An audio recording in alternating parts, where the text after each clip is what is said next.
Hello guys, तो आज हम जिस मूवी को एक्सप्लेन करेंगे वो इंडोनेशिया की काफ़ी अच्छी हॉरर मूवी है जिसका नाम है ग्रेव टॉर्चर या सिक्सा कबूल। ये हाल ही में नेटफ्लिक्स पर आई है। तो चलिए वीडियो को स्टार्ट करते हैं। तो कहानी की शुरुआत में हमें दिखाया जाता है एक स्टोर जिसके अंदर सीता और आदिल नाम के दो बच्चे थे जो अपने माता पिता के साथ काम कर रहे थे।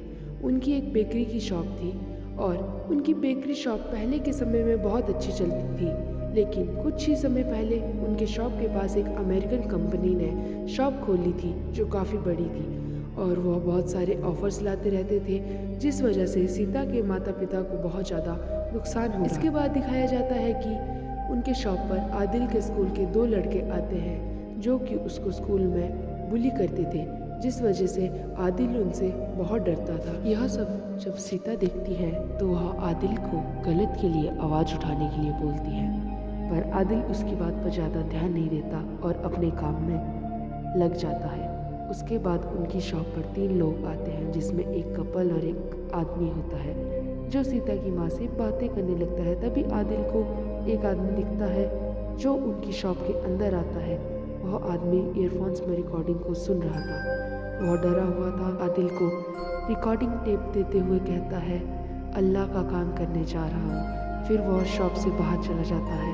इतने में जो कस्टमर शॉप में आए थे उनमें से एक उनके बॉक्स से पैसे चुराने लगता है। तभी वहाँ पर सीता आ जाती है जो उसे रोकने लगती है, पर वह यह कहकर निकल जाता है कि उसे घर जाना है। फिर सीता अपने पिता को बताती है, लेकिन जैसे ही उसके माता पिता उस आदमी को रोकने के लिए शॉप से बाहर निकलते हैं, उसी वक्त सामने वाली अमेरिकन बेकरी में एक बड़ा धमाका होता है। इस धमाके में सीता के माता पिता भी नहीं बच पाते। इसके बाद का सीन सीधा पुलिस स्टेशन में दिखाया जाता है जहां सीता और आदिल बैठे होते हैं और वहां पर पुलिस की बातों से उन्हें कुछ पता लगता है कि जो आदमी आदिल को टेप देकर गया था उसने ही यह बॉम्ब ब्लास्ट कराया था। तब आदिल उस आदमी की दी हुई रिकॉर्डिंग पुलिस को देना चाहता था, लेकिन सीता आदिल से वो रिकॉर्डिंग ले लेती है और पुलिस को उसके बारे में कुछ नहीं बताती। जिसके बाद सीता और आदिल घर आ जाते हैं। वो दोनों घर पहुंचकर उस रिकॉर्डिंग को सुनते हैं तो उसके अंदर किसी इंसान के चिल्लाने की आवाज़ आ रही थी जो कि मरने के बाद कब्र में हो रहे टॉर्चर की वजह से अल्लाह से अपने किए गए गुनाहों के लिए माफ़ी मांग रहा था। उसको सुनकर आदिल और सीता दोनों डर गए थे। अब दिखाया जाता है कि सीता एक क्लास में बैठी होती है और उसकी टीचर वहाँ पर ग्रेव टॉर्चर के बारे में उन्हें बता रही होती है कि ग्रेव टॉर्चर उन लोगों का होता है जो अल्लाह पर विश्वास नहीं करते और बहुत गुनाह करते हैं, जिसके लिए उन्हें सज़ा मिलती है। सबसे पहले उनकी कब्रें छोटी होने लगती है जिस वजह से उनकी हड्डियाँ टूट जाती है, और दूसरी ओर वे लोग होते हैं जो अल्लाह पर विश्वास करते हैं, अच्छे कर्म करते हैं, उन्हें जन्नत मिलती है और साथ में बड़ी कब्र भी। क्लास ख़त्म होने के बाद दिखाया जाता है कि सीता स्कूल के पास वाले जंगल में जाकर आदिल से मिलती है, जहाँ पर उनकी बातों से हम जान पाते हैं कि असल में सीता उस जगह से भागना चाहती है पर आदिल डर रहा होता है। इसके बाद वो दोनों जंगल में एक टनल के पास जाते हैं। आदिल उसे वहाँ से जाने से मना कर रहा था क्योंकि वो टनल हॉन्टेड थी, इसीलिए वो ज़बरदस्ती ही आदिल को उस टनल के अंदर लेकर चली जाती है। वहाँ पर उनकी टॉर्च अचानक से बंद हो जाती है, साथ ही साथ दोनों भी एक दूसरे से अलग हो जाते हैं। सीता को अपने आसपास किसी बच्चे की आवाज़ आ रही थी। वह बच्चा सीता को दिखता है और उसे अपना नाम इस्माइल बताता है, जिसको देखकर सीता बहुत डर जाती है और सीधा टनल के बाहर आ जाती है, जहाँ पर आदिल सीता की टीचर के साथ सीता को ढूंढने के लिए आ चुका था। उसकी टीचर उसे वहाँ जाने से मना करती है, जिसके हिसाब से सीता ने आज पाप करा है, इसलिए वो उसे सज़ा के तौर पर वाइट हिजाब की जगह रेड हिजाब पहनने की सज़ा देती है। खैर उसी दिन स्कूल के अंदर वो आदमी आता है जो कि उस स्कूल को फंडिंग देता है। सीता लाइब्रेरी के अंदर पढ़ रही थी, तभी अचानक से खिड़की से वह बाहर अपनी टीचर की बातें सुनती है और तब जाकर हमें पता लगता है कि वह इंसान जो कि स्कूल को फंड देता है, वह जब भी वहाँ पर आता है तो वह स्कूल के एक लड़के को चुनकर उसके साथ गलत काम किया करता था और इस बार इसके लिए आदिल को चुना गया था। अब आदिल के बारे में सुनते ही सीता बहुत ही ज़्यादा डर जाती है। तब वह उस घर की तरफ जाने लगती है जहाँ पर वह आदमी रुका हुआ था। वहाँ पर सीता आदिल को देखती है, मगर सीता को अंदर जाने से रोक दिया जाता है और सीता को एक रूम में बंद कर दिया जाता है। लेकिन वो उस रूम से बाहर आ जाती है जहाँ पर उसकी टीचर उसकी हेल्प करने के लिए उसको पैसे और खाना बांध देती है।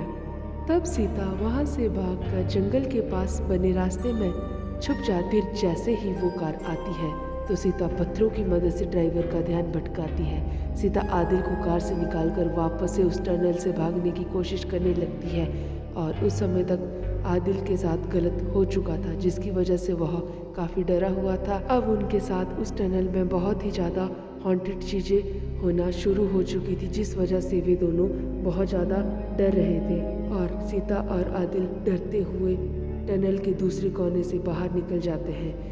इसके बाद का सीन कई सालों बाद दिखाया जाता है, जहाँ पर एक ओल्ड एज होम दिखाया जाता है। अब सीता एक नर्स बन चुकी थी और वह वहाँ पर काम करती थी और वह वहाँ के लोगों का बहुत ही ज़्यादा ध्यान रखती थी। इसी वजह से वह सबकी पसंदीदा नर्स थी। वहाँ पर दिखाया जाता है कि एक बूढ़े व्यक्ति की मृत्यु हो गई है। सीता सबसे पहले उस इंसान के रूम की सफाई करती है। अब ओल्ड एज होम के अंदर एक लानी नाम की नर्स भी थी, लेकिन लोग फिर भी सीता को ज़्यादा पसंद करते थे। तभी हमें वहाँ पर नैनी और पांडे नाम के एक कपल को दिखाया जाता है। अब सीता वायु नाम के एक बूढ़े व्यक्ति के पास जाती है, जो कि असल ज़िंदगी में बहुत ही ज़्यादा पापी इंसान था, पर उसको अभी के समय में अल्जाइमर हो चुका था। उसका बेटा उसका सही से ध्यान नहीं रखता था, इस वजह से वो ओल्ड एज होम में रह रहा था। अभी के समय में उसका बेटा और बहू उसे वापस लेने के लिए आए थे, पर वायु उनके साथ नहीं जाना चाहता था और सीता भी किसी वजह से उसे वहाँ से नहीं जाने देना चाहती थी। वहाँ पे हमें दिखाया जाता है तो वहाँ पे हम नोटिस करते हैं कि उसके पास एक गन भी थी, जिसको वह देखता है और बस म्यूज़िक को सुनने लगता है। वह कुछ चैनल्स को देखती है जिसके अंदर मौलवी ग्रेव टॉर्चर के बारे में बता रहे थे, पर कुछ डॉक्टर्स के हिसाब से लोगों को जो भी गोश्त दिखता है, ब्रेन को जब प्रॉपर मात्रा में ऑक्सीजन नहीं मिलती तो वह उन चीज़ों को इमेजिन करने लगता है जिनके बारे में वह उस समय सोच रहा था। सीता को भी यही बात सच लगती थी, इसीलिए सीता ग्रेव टॉर्चर को नहीं मानती। अब सीन आदिल पर आता है, जो कि कॉप्स वॉशर बन चुका है। वह सीता के ओल्ड एज होम में मरे हुए आदमियों की बॉडी को वॉश करके उन्हें सीता के साथ दफनाने के लिए चला जाता था, जहाँ पर उन दोनों की बातों से हमें पता चलता है कि असल में सीता वह ओल्ड एज होम उसी वजह से ज्वाइन किया है क्योंकि वहाँ पर सबसे पापी इंसान यानी कि वायु उसके मरने का इंतज़ार कर रही थी, ताकि वह उसकी ग्रेव में जाकर रिकॉर्डिंग कर सके और लोगों को बता सके कि ग्रेव टॉर्चर जैसी कोई चीज़ नहीं होती। लेकिन आदिल ने जो अपने बचपन में देखा था उसे वह नहीं भुला पा रहा था। इसके बाद दिखाया जाता है कि सीता वापस से ओल्ड एज होम चली जाती है और आदिल अपने घर जाता है तो उसकी बीवी उसे घर में घुसने नहीं। आदिल भी अपना सामान लेकर कहीं और जाने लगता है और अगले सीन में हमें ओल्ड एज होम दिखाया जाता है, जहाँ वायु वह आदमी था जो कि गाँव के स्कूल को पैसे देता था और उसी की वजह से इस्माइल की जान चली गई थी। साथ ही साथ उसने ही बचपन में आदिल के साथ गलत काम किया था। जब से सीता को वायु के इस ओल्ड एज होम में होने के बारे में पता चला है तो वह वहाँ पर आकर वायु के मरने का वेट कर रही थी, ताकि वह उसकी बॉडी के साथ एक्सपेरिमेंट कर पाए, क्योंकि सबसे ज़्यादा पापी तो वायु ही था। वायु को यह बात पता चलती है तो उसे बिल्कुल भी पछतावा नहीं होता। तब तक वहाँ पर आदिल भी आ चुका था, जो वायु को देखकर अपने गुस्से पर कंट्रोल नहीं कर पाता था और वह जब भी वायु की हरकतें देखता तो गुस्से में जाकर उसका गला दबाने की कोशिश करने लगता। लेकिन सीता उसे हमेशा ही बचा लेती थी, क्योंकि सीता चाहती थी कि वायु की डेथ बिल्कुल नेचुरल हो, ताकि वह बॉडी के साथ एक्सपेरिमेंट कर सके और पता कर सके कि ग्रेव टॉर्चर जैसी चीज़ होती भी है या वह असल में सिर्फ कुछ नहीं है। आदिल उसे छोड़ता है, वह वायु अपनी गन उठाता है और खुद को शूट कर देता है और मर जाता है। अब अगले दिन हम यह देखते हैं कि वायु की बॉडी को फ्यूनरल का काम यानी कि कॉप्स वॉशिंग का काम वायु के बेटे ने ओल्ड एज होम को ही दे दिया था। तब आदिल सबसे पहले वायु की बॉडी को साफ करता है, पर उसे वापस से पास्ट की वही याद आती है जो उस दौरान आदिल को वॉमिटिंग हो जाती है। इसके बाद हम शाम का सीन देखते हैं। सीता एक कैमरा लेकर वायु की कब्र के अंदर लेट जाती है, जहाँ पर अगले ही दिन आदिल उसे बाहर निकालने वाला था। अब हम देखते हैं कि आधी रात हो चुकी है, मगर अब तक सीता को कुछ भी ग्रेव टॉर्चर जैसा फील नहीं हुआ था। आदिल भी ऊपर ही बैठा था, तभी हम आदिल के पास से एक बहुत बड़ा सांप गुजरते हुए देख पाते हैं। वही कब्र के अंदर एक छोटे से होल से सीता को एक अर्थवर्म आता हुआ दिखाई देता है, जिसे वह वहाँ से हटा देती है। अब आराम से कब्र में सोकर जब वह सुबह होने का इंतजार करने लगती है, अब सुबह आदिल ने सीता को कब्र से बाहर निकाला और सीता को रात में कुछ भी ग्रेव टॉर्चर जैसा फील नहीं हुआ। तो वह बाद में जब रिकॉर्डिंग चेक करती है तो उसमें भी कुछ ऐसा नहीं था, जिससे कि सीता बहुत खुश हुई। अब वो उसी टेलीविज़न शो पर जिसके अंदर वो ग्रेव टॉर्चर से रिलेटेड न्यूज़ देखा करती थी, वहाँ जाकर अपने टेप लेकर पहुँच जाती है, ताकि वो लोगों को बता सके कि ग्रेव टॉर्चर जैसी कुछ चीज़ नहीं होती। वह वहाँ जाकर अपने बारे में बचपन से लेकर अब तक की सारी बात बताती है। फिर वो पिछली रात की रिकॉर्डिंग सबके सामने चलाती है, मगर अब वो रिकॉर्डिंग प्ले नहीं हो रही थी। सीता को कुछ समझ नहीं आता। सीता को लगता है कि डर के मारे आदिल ने रिकॉर्डिंग के साथ छेड़छाड़ कर दी होगी, लेकिन आदिल ने भी कुछ नहीं करा था। साथ ही साथ इसी समय आदिल और सीता की बहस हो जाती है। आदिल सीता को कहता है अगर वो उस दिन अपने माता पिता को चोरी के बारे में ना बताती तो वो आज जिंदा होते। सीता खुद भी इन सब बातों की वजह से टूट गई थी और अभी उसको समझ नहीं आ रहा था कि वह क्या करे। अब रात में वो ओल्ड एज नर्सिंग होम में आकर अपने पेरेंट्स की फ़ोटो को देखते हुए रोने लगती है और तभी उसे वायु के रूम से अपना नाम पुकारने की आवाज़ आती है, जिसको सुनकर सीता जैसे ही उसके रूम में जाती है, वहाँ पर वायु की आत्मा देखती है। इतने में वहाँ पर नैनी आ जाती है, जो सीता को बताती है कि पांडी नैनी को धोखा दे रहा है। जब वो रूम में जाकर चेक करते हैं तो सच में पांडी लानी के साथ नानी को चीट कर रहा होता है।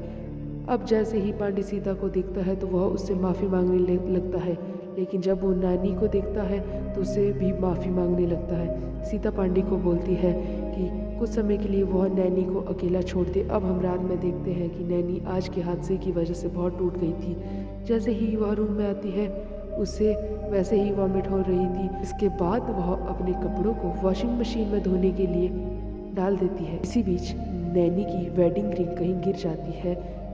नैनी को लगता है कि वह रिंग वॉशिंग मशीन में गिरी होगी, इसलिए वो मशीन के अंदर रिंग ढूंढने लगती है। तभी धोखे से उसके हाथ से मशीन चालू हो जाती है, जिसके अंदर नैनी मशीन में ही फंस जाती है।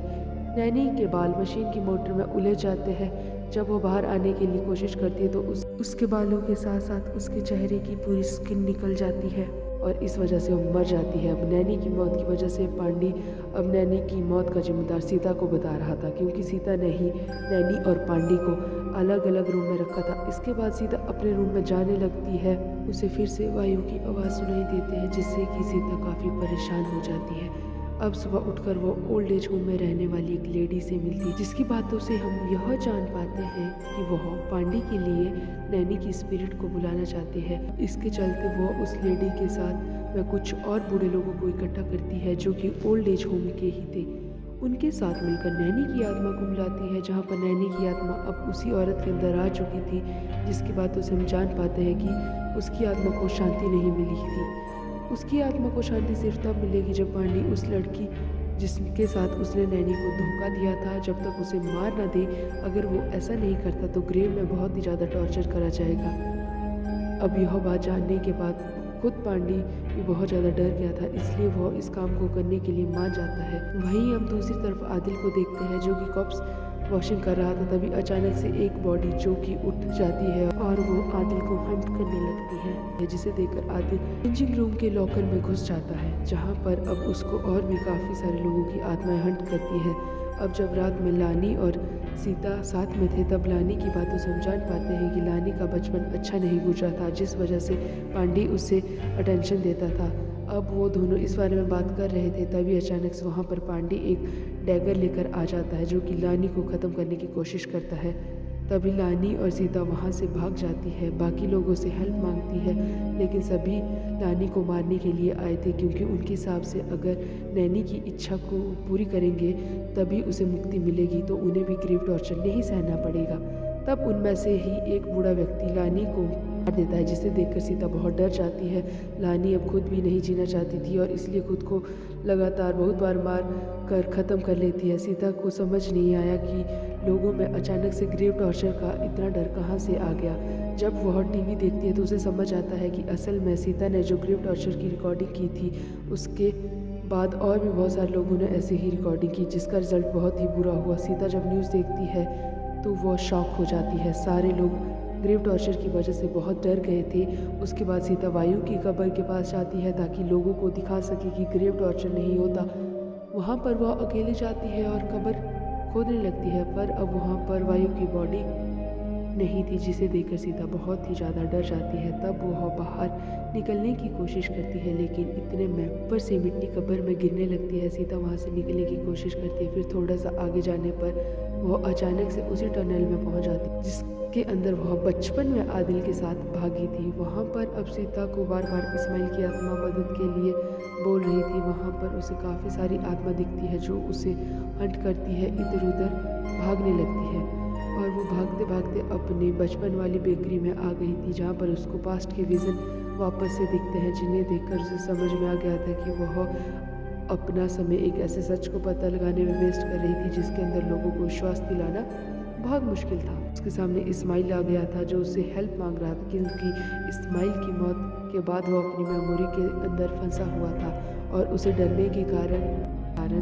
उसकी कोई हेल्प नहीं कर पा रहा था। सीता इस्माइल की स्पिरिट की हेल्प करती है और उसके साथ एक गड्ढे में कूद जाती है जहाँ पर जाकर इस्माइल बच सकता था। तब सीता बहुत ही ज़्यादा डर रही थी। अचानक उसकी आंख सीता उसी वक्त खुलती है जब पहली बार वायु की कब्र में रिकॉर्ड करने के लिए गई थी। उस समय कैमरा भी ऑन था और सीता को कुछ समझ नहीं आ रहा था वह क्या था। जब कब्र में आखिरी बार अर्थवर्म आया था, इस बार अर्थवर्म की जगह वहाँ पर एक बहुत बड़ा सांप आया था, जिसको देखकर सीता बहुत डर जाती है। वह सांप वायु के मुंह के अंदर घुस जाता है, जिसके बाद सीता उसके पेट में चला जाता है और वायु की बॉडी उठ जाती है। इसके बाद उसका ग्रेव टॉर्चर चालू हो जाता है। वह सांप असल में एक एंजल था। मुनकर और नकीर जो कि वायु से सवाल करना चालू करते हैं, क्योंकि उसने बहुत सारे गुनाह करे थे। साथ ही साथ उसने अल्लाह पर कभी विश्वास नहीं किया। अब उसके चेहरे पर बार बार हथौड़े मारे जा रहे थे। अब वायु भी अल्लाह से रहम की भीख मांग रहा था, उसके बावजूद भी उसका टॉर्चर नहीं रुकता। बाद में सांप वायु के शरीर से बाहर आता है और एक बहुत ही बड़े डेमन में चेंज हो जाता है। वायु को वापस वह टॉर्चर करने लग जाता है। वायु अभी भी माफ़ी मांग रहा था, जिसको देखकर सीता बहुत डर जाती है। अब उसे यकीन हो गया था कि ग्रेव टॉर्चर होता है और वह खुद भी अल्लाह और ग्रेव टॉर्चर पर विश्वास करने लगती है। और अब वह इंतजार कर रही थी कि जल्दी से जल्दी सुबह हो जाए। और जैसे ही सुबह होती है वैसे ही आदिल, जिसकी हालत बहुत ख़राब थी, वो ग्रेव के अंदर से सीता को बाहर निकालता है और उसको अपने साथ लेकर जाने लगता है और वहीं बैठ जाता है। एंडिंग में हमें वायु की एक वीडियो दिखाई जाती है जिसमें उसने कहा था कि ग्रेव में जाने के बाद किसी इंसान के साथ टॉर्चर होता है तो वो बहुत ही भयानक टॉर्चर होता है। और इसके बाद हमें वही वेडिंग रिंग दिखती है जो नैनी के हाथों में थी और यहीं पर ये मूवी की एंड होती है। अब हम मूवीज़ की डिटेल की तरफ जाते हैं। मूवी की एंडिंग में हमें वेडिंग रिंग दिखाई गई थी जो नैनी की थी, जिसे पता चलता है कि नैनी और पांडी अभी भी साथ है। अब हम उस सीन पर जाते हैं जब सीता पहली बार कब्र में गई थी। वहाँ अर्थवर्म आया था, शायद जिसकी वजह से ऑक्सीजन ना मिलने से सीता वहाँ मर गई थी। इसीलिए मूवी की एंडिंग में सीता को मुनकर और नकीर की आवाज़ आई थी। साथ ही साथ उन्होंने उससे पूछा था कि तुम्हारा ईश्वर कौन है, जिससे तो यकीन होता है कि सीता पहले ही मर चुकी थी और जो भी उसने वायु की कब्र से लेकर टनल तक देखा वो सब उसका इल्यूजन था। और साथ ही वो अल्लाह पर विश्वास नहीं करती थी और ना ही ग्रेव टॉर्चर को मानती थी, जिसके साथ ही उसे वायु का भी ग्रेव टॉर्चर दिखाया जो बहुत ही भयानक था। पर सीता को एंडिंग में विश्वास हो गया था कि ग्रेव टॉर्चर होता है और यहाँ पर मूवी की एंडिंग हो जाती है। तो अगर आपको हमारी वीडियो अच्छी लगी हो तो प्लीज़ लाइक करें, शेयर करें, कमेंट करें एंड हमारे चैनल को सब्सक्राइब करें।